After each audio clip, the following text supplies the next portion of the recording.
Hi, and welcome to my video all about taking advantage of event buffs in Romancing Saga Re-Universe.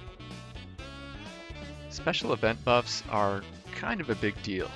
By that I mean they can be absolutely game-changing if you take advantage of them properly.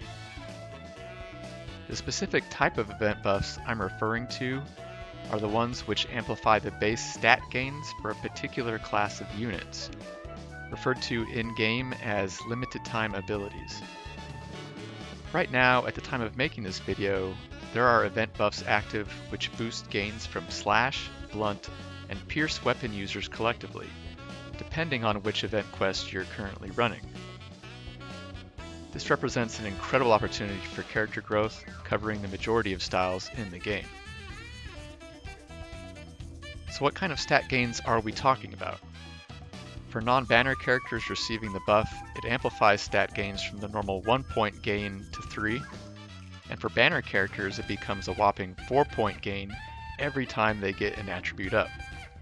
In practice, this means the grind to power up these characters becomes 3 to 4 times faster, and when you take into account the amount of grinding necessary, we're talking hundreds fewer runs required to bring characters up to speed.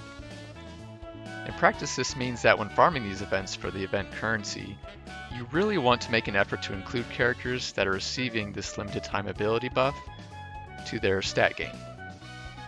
The only players this doesn't apply to are players who have already maxed or mostly maxed all of their favorite styles, or players who absolutely must have the utmost efficiency on their team regardless of limited time abilities.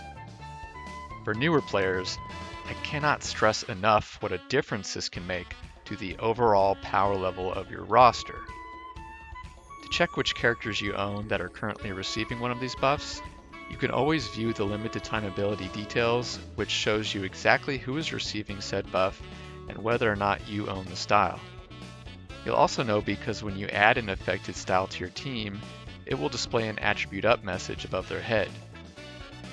I really hope this helps new or returning players reach new heights with their rosters.